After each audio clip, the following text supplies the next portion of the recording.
The Educated Murder Notes. Quote, "The very idea of writing notes and putting them by the dead body to divert suspicion is even more characteristic of a drunken, ignorant Negro than the language itself. Emphatically, no. The whole dictation theory is silly. In the first place, no intelligent white man would do such a thing either by writing himself or having another write for him.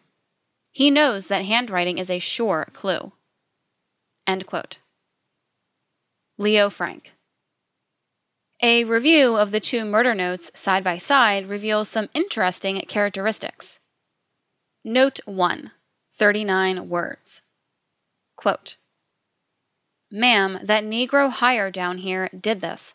I went to make water and he pushed me down that hole, a long, tall Negro, black, that who it was, long, slim, tall Negro, I right while play with me." End quote. Note 2, 25 words. Quote, "He said he would love me and land down, play like Night Witch did it, but that long, tall, black Negro did by hisself." End quote. By anyone's theory, the notes could only have been written by Leo Frank or James Conley, or by both. Early on, several key figures suggested that the notes could have been the work of two separate authors. Mary Phagan's stepfather, J.W. Coleman, expressed his belief that note number 1, beginning with, quote, "ma'am," end quote, "somehow looks like her handwriting to me, but of course I cannot be sure," end quote. He thought the other note, quote, "seemed to be written too well for the child to have done it," end quote. 3 handwriting experts assembled by the Atlanta detectives concluded, quite wrongly, that the notes were scrawled by, quote, "the Negro," end quote, Newt Lee. But one of them, Andrew M. Bergstrom, admitted that the handwriting, quote, "had many similar points," end quote, to that of Leo Frank.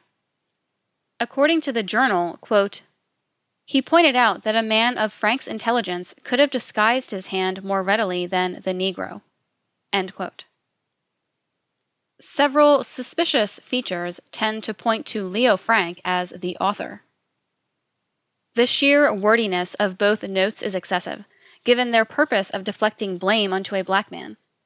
In an almost conversational tone, the notes relay a detailed explanation and careful elucidation of a crime. There are 64 words when 3, quote, "nigger did it," end quote, would have sufficed.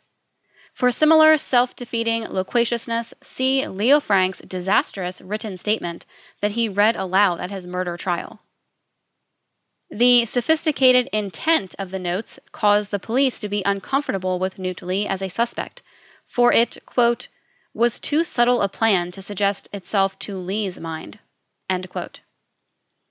As stated, scholar of the case, Dr. Jeffrey Melnick compared the language to, quote, "a kind of minstrel show version of African American speech," end quote. This is significant because minstrelsy is, by definition, a comical mockery of black dialect, not the black dialect itself. It is purely Caucasian in its origin, and its practice became the domain of Jewish entertainers performing with their faces smeared in jet black makeup known as blackface. Michael Alexander, writing in his book Jazz Age Jews, asserts clearly, quote, "Jews performed this kind of minstrelsy in the 1910s and 1920s, better and more often than any other group in America. Jewish faces covered in cork were ubiquitous," end quote. Minstrelsy would have been far more familiar to Leo Frank than to James Conley. The term, quote, "play," end quote, is used in both notes. In the first note, its meaning is to pretend, and in the second note, it is meant as sexual slang, to masturbate, a denotation that added a sexual motive to the crime itself. Despite the desperate attempts to create a deviant sexual persona for James Conley, he was never accused of or charged with any sexual misbehavior in his job among the more than 150 white girls and women. It was Leo Frank who was accused by several female employees and others of sexual harassment and other aberrant sexual acts. 2 words, quote, "would," end quote, and, quote, "who," end quote, are attempts to misspell words to simulate illiteracy. A barely literate person is likely to be a phonetic speller, one who spells the words the way they sound to the speller, and would not know that the vowel digraph "oo" represents two different pronunciations, as in the words hood and zoo, neither of which sounds like the known letter sound O. James Conley had 1 year of Jim Crow schooling approximately 2 decades before the murder of Mary Phagan. He would be expected to misspell words with silent letters.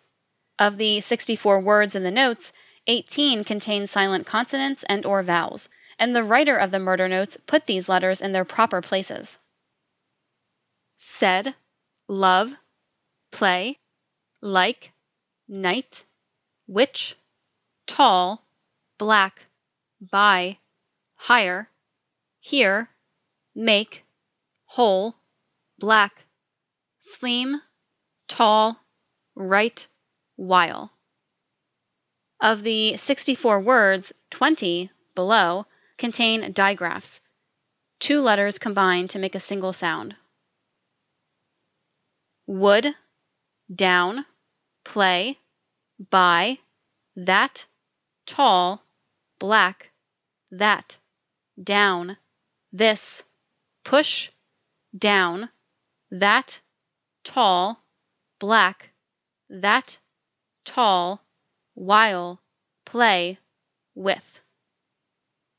3 words, which, night, and right, contain trigraphs, words with irregular vowel sounds like said, love, water, would, down, by, push, and tall are nonetheless spelled correctly. The D sound in the word and land is silent in the Black vernacular, and thus would not be sounded out as necessary in the crafting of the notes by a drunken Black person with 1 year of elementary education. There is also the th sound at the end of the word with, which is often sounded out as F or T in the Black vernacular. The misspelled word right, intended to mean handwrite, is an apparent blend of right, R-I-G-H-T, and write, W-R-I-T-E, but it is unlikely that Conley would have known how to spell either of those words properly, given that each has 2 silent letters. Conley apparently cannot get write, W-R-I-T-E, right, but he can write while correctly. Many of these words cannot be sounded out and must be committed to memory, a process that requires time and practice through writing trial and error. By is one of those words. By is not only spelled wrong, but it contains the letter U. It describes a function that Frank, not Conley, performed daily in his job as factory superintendent. In a lengthy and laborious statement in court, Frank sought to explain that, given the complexity of the work he was doing on the company's financial sheet, he could not possibly have committed the murder the afternoon of April 26th. He also claimed in court that during the time of the murder he was writing a letter to his uncle Moses Frank, who had a business interest in the factory. The original handwritten letter, however, was never introduced into evidence. Only a typewritten copy was proffered, leading to speculation that it was concocted after the murder and that the actual letters Frank was composing that Saturday afternoon were the murder notes. Murder by compound adjectives. Once James Conley began to reveal his experience with Leo Frank on the day of the murder, the Hearst newspaper, Atlanta Georgian, saw an opportunity to scoop the competition. The Daily volunteered a lawyer for the black man, one William Smith, who appeared to advocate for Conley's rights during the trial process. After Frank's conviction, Smith turned on his client, claiming that he had come into new knowledge that caused him to change his mind about Conley. That, quote, new knowledge, end quote, was provided by Smith's wife, who was, according to Steve Oney's curious assessment, quote, a student of black dialect, end quote. Mrs. Smith compared and, quote, analyzed, end quote, the murder notes, Conley's court testimony, and disputed writings she attributed to Conley, and found that there was a pattern of, quote, compound adjectives, end quote, common to all the samples. For instance, the phrase, quote, long, tall, black, end quote, she concluded, linked Conley, and him alone, to the authorship of the murder notes. But compound adjectives were even more prevalent in the language and rhetoric of Leo Frank himself, who called his former employee and lookout man a, quote, half-drunken, shiftless Negro, end quote, and a, quote, shiftless, lying, unreliable Negro, end quote.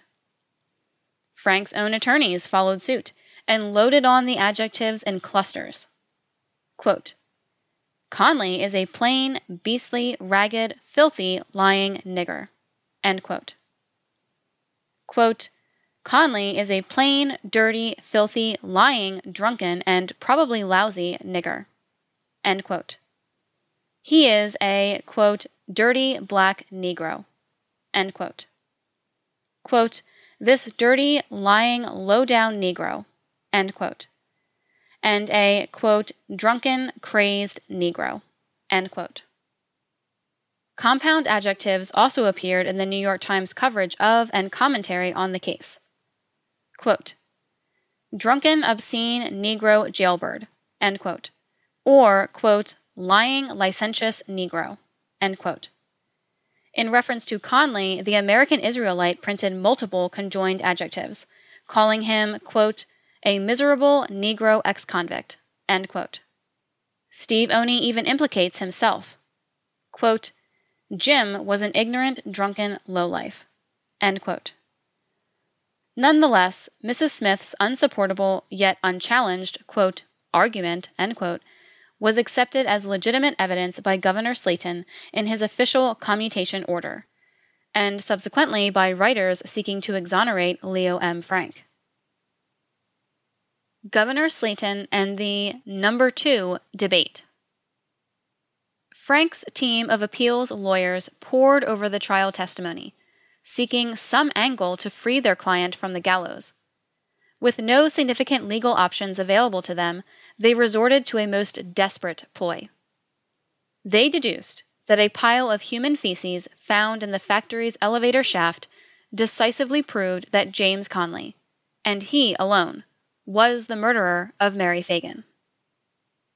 The National Pencil Company provided a toilet for its employees on the second floor, but Leo Frank's black employees were barred from using it. There were no toilet facilities in the factory's basement, but Frank required that his black employees find some place there to relieve themselves upon nature's call. On the morning of the murder, Conley testified he had relieved himself on the basement floor of the elevator shaft, well before he and Frank used that elevator to carry Mary's body to the basement. A policeman investigating the murder said he observed a, quote, fully formed, end quote, pile of feces in the location described by Conley. These are the relevant statements in the brief of evidence. Quote, Officer R. M. Lassiter. I found a parasol, end quote, umbrella, quote, in the bottom of the elevator shaft. I also found a ball of rope twine, small wrapping twine, and also something that looked like a person's stool. Officer W. W. Rogers. In the elevator shaft, there was some excrement. When we went down on the elevator mashed it. You could smell it all around. It looked like the ordinary healthy man's excrement. It looked like somebody had dumped naturally. That was before the elevator came down. When the elevator came down afterwards, it smashed it, and then we smelled it. End quote. The theorists of the, quote, shit in the shaft, end quote, stool of thought, as the ADL has come to refer to it, badly needed to nix the elevator as the mode of transferring the body, because Leo Frank possessed the only key to the elevator. They had advanced the theory that Conley committed the assault on the first floor, and then pushed the unconscious girl to the basement through a hatchway, whereupon he followed her body down a ladder, raped and strangled her. Had Conley and Frank used the elevator, as Conley claimed, the pile of excrement would have been smashed at that time, and the policeman would not have seen a, quote, natural, end quote, or intact pile of feces. Thus, Frank is innocent. Conley, guilty. That, quote, evidence, end quote, is deemed conclusive in most of the pro-Frank accounts of the case, and was significant enough for Georgia Governor John Slayton to include it as one of the most important reasons for his commutation of Frank's death sentence, making this fecal matter truly a matter of life and death. But there are several problems with that malodorous hypothesis, starting with the tail end of Officer Lassiter's statement. Quote, I noticed evidence of dragging from the elevator in the basement. End quote. That fact alone is actually the most potent corroboration of Conley's claim, and effectively negates the idea that Mary Phagan's body reached its point of discovery by any other route. Sergeant Dobbs testified that he saw the drag marks that led from the elevator to the location where he found the girl. Quote, the place where I thought I saw someone dragged was right in front of the elevator, directly back. It began immediately in front of the elevator, right at the bottom of the shaft. It was a continuous trail. The signs of dragging that I saw was right at the bottom of the elevator shaft, on the south side of the elevator. The signs of dragging came right around the elevator, straight back, east of the ladder. It started east of the ladder. A man going down the ladder to the rear of the basement would not go in front of, end quote, the, quote, elevator where dragging was, end quote. The ladder referenced by Sergeant Dobbs was the same one Frank's team alleged Conley used, but there was no blood on the ladder or around the hatchway, or any evidence supporting that theory. So the body came by way of the elevator, pushed down the shaft or transported mechanically to the basement. Either way, the tumult of one or the other method in that quiet factory would not have gone unnoticed by Leo Frank, who was in his office just a few feet away. Could Conley, a former elevator operator at the factory, have operated it without Frank's knowledge? Addressing that point is the direct statement of day watchman E.F. Holloway from the brief of evidence. Quote, this power box that runs the elevator is kept locked all the time. I keep it locked. The key is kept in, end quote, Frank's, quote, office. I locked it Saturday. I put the key back in the office. I always lock it and unlock it. I didn't go to the factory on Sunday. The key was hanging on the same nail on Monday. End quote. Of the two people suspected of being present at the murder scene, only Frank had access to the key to operate the elevator. Still, beyond that clear rebuttal, the underlying assumptions of the defense's theory are yet unsustainable. For instance, just as with the rest of the dugout basement, the bottom of the shaft was uneven, and so the elevator could rest upon one part of the basement dirt floor and not touch another. An officer reported, quote, there is a whole lot of trash at the bottom, end quote, of the elevator shaft such that some of the garbage would have supported the elevator and prevented it from crushing items beneath it. Oni makes that very point in this passage. Quote, in the elevator pit itself, which, like everything else in the basement, was full of waste and debris, to wit, the victim's black umbrella, a big ball of red knitting twine, and a fresh mound of human excrement that looked like someone had dumped naturally.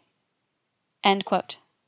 Officer R.M., quote, Lassiter had removed the first two articles, but left the third in its place. And it was this pile that the car carrying Frank and the detectives mashed, unleashing the noxious scent. End quote. The sequence here is very important, in that a, quote, big, end quote, ball of wrapping twine is an object large and dense enough to easily uphold the weight of an elevator and obstruct its clear path flush to the basement floor. Indeed, wrapped twine is so dense that baseballs are made by tightly wrapping a mile or more of twine to attain their shape and hardness. Oni inexplicably changes the officer's descriptions of, quote, wrapping twine, end quote, and, quote, rope twine, end quote, to, quote, knitting twine, end quote, apparently intending to suggest yarn, which is of much lesser density and easily collapsible by the weight of the elevator. As with all elevators in the world before they were automated through an Otis Elevator Company patent in 1924, the National Pencil Company elevator was equipped with a manually operated start-stop control. It did not have push buttons for selecting floors. The operator controlled the movement and stopping point of the elevator as it traveled from floor to floor. When it reached the desired level and location, the operator carefully lined the elevator up with the floor and manually opened the exterior doors. The elevator, thus, could have stopped anywhere before it reached the notorious pile. And the task of moving Mary Phagan's body would have been performed more efficiently if the elevator floor remained 2 or 3 feet above the basement floor level, such that the body could be more easily dragged, carried, or rolled from the elevator to the basement floor. Both Conley and Frank would have known that simple loading and unloading technique, having moved heavy freight up and down and around the 4 floors of the pencil factory, plus the basement. And if items belonging to Mary were hurled down the shaft from Frank's office floor, it would have been necessary to stop 2 or 3 feet above the basement floor in order to recover and burn those items, as Conley said Frank had planned to do. Officer Rogers himself, the very person whose olfactory aptitude has affected the case so much, said, quote, "The elevator stops itself when it gets to the bottom. I don't think it hits the ground." End quote. There were also several people in the building during the day of the murder, including 2 mechanics and a stock boy named Alonzo Mann, who later in the 1980s admitted to committing perjury at the trial. Newt Lee, who discovered the body, claimed in his testimony that he also relieved himself in the basement, quote, toilet, end quote. So any of those people could have been the pile's author. Frank himself could have been the, quote, unconscious, end quote, depositor of the said feces. According to his own testimony, quote, "Now, gentlemen, to the best of my recollection, I did not stir out of the inner office. But it is possible that, in order to answer a call of nature or to urinate, I may have gone to the toilet. Those are things that a man does unconsciously, and cannot tell how many times nor when he does it." End quote. Leonard Dinnerstein wrote that, quote, "The question of whose waste was observed should have been pursued," end quote, meaning that, for him, despite the hysteria surrounding the feces, the most important question of whose deposit it was could not even be answered. The concocted Conley confessions. Frank's team understood that between the physical evidence and Conley's own meticulous narrative, the odds of success were not in their favor. So, through his friends and hired operatives, Frank, quote, made it known, end quote, inside the jail where Conley was being held, that he and his legal team were actually, quote, in the market for a confession from Conley, end quote. The extent that the Frank team was willing to go to obtain this, quote, evidence, end quote, is demonstrated in a handwritten letter sent to Frank from a, quote, colored, end quote, man, dated April 20th, 1915, and here transcribed exactly as written, with spelling, grammar, and punctuation intact. Quote, "Mr. Leo M. Franks. Sir, I know in my nervy heart and soul that it was Conley that killed the Phagan girl. He told me the day before that he had no manie, and that he had a good to mind kill the first one he met that had any manie, no matter how small it was.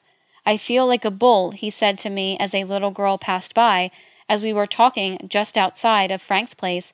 He said to me, oh my, if I only had her for 1/2 hour, I would have, end quote, unknown, quote, from the night after Mary was murdered, I took several drunks with him. He had 2 $1 bills and 50 cents. I asked him where he got the manie, but he told me to shut up. I told him that I was going to Phila, PA, and he said, wait for me. I will be brought up for this crime and lynched. End quote.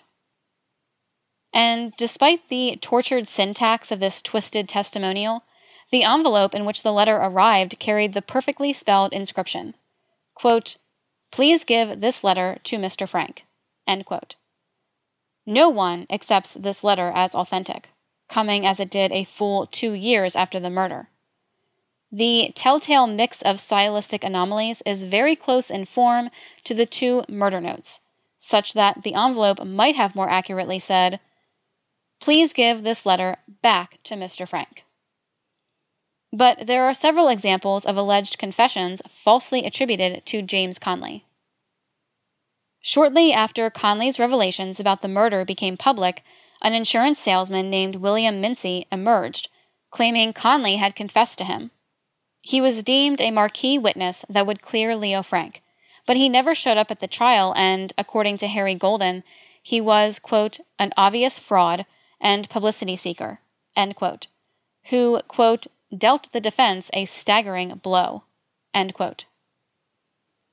The New York Times, proving itself willing to accept, quote, "unsupported Negro testimony," end quote, in this instance, reported that, quote, "a Negro, believing himself at the point of death, swore that Frank was innocent and that a certain Negro had killed the Phagan girl," end quote. The report was false, but when it was cruelly relayed to Frank's elderly mother, she, quote, "expressed thanks that at last his name had been cleared," end quote.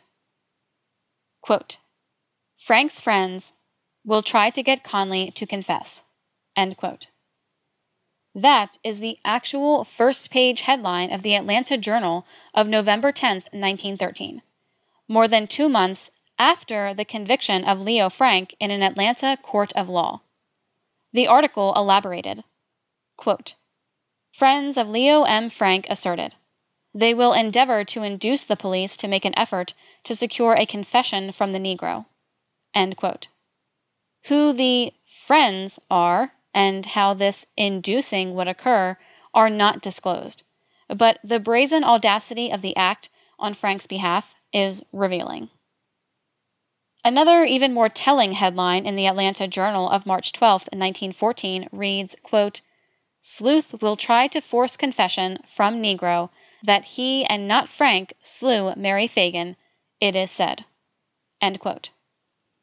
The second paragraph states that Frank's hired detective, William J. quote, "Burns, has forced confessions from criminals where many others had failed, and it is believed he will use his powers to get the Negro to admit that he knows more about the murder than he told on the witness stand," end quote. Despite this threat of, quote, "enhanced interrogation," end quote, Conley was yet willing to meet with Burns, his only condition being that, quote, "some disinterested white man be present to see that he is given fair treatment," end quote. Many overeager writers have alleged that at various times Conley, quote, "confessed," end quote, to the murder of Mary Phagan. But this is, as Oni writes, only, quote, "wishful thinking," end quote. Here are a few traceable instances of made-up tales of Conley confessions. Leo Frank's main appeals attorney, Lewis Marshall, spread the idea that while in prison, Conley, quote, "confessed that Frank had nothing to do with the murder," end quote. Harry Golden flat-out fabricated the claim that Conley, quote, "told at least 3 people he killed Mary Phagan," end quote. Harry Simonhoff wishfully claimed that 10 years after Frank's lynching, a convict, quote, "confessed to the crime and implicated Jim Conley," end quote. An Anti-Defamation League operative in Atlanta named Dale Schwartz made the preposterous claim that Conley confessed, quote, "thousands of times," end quote. Robert Fry retreads Burns's phony, quote, "Annie Maud Carter letters," end quote, in claiming that Conley, quote, "confessed the murder to her several times," end quote. Be with us again next time when we present the next chapter of The Secret Relationship Between Blacks and Jews, Volume 3. The Leo Frank Case, The Lynching of a Guilty Man. Prepared by the Historical Research Department of the Nation of Islam, Chicago, Illinois. Copyright 2016 by Latimer Associates. All rights reserved. Published in audiobook form by the American Mercury, with permission of the Historical Research Department of the Nation of Islam, of the Nation of Islam, of the Nation of Islam.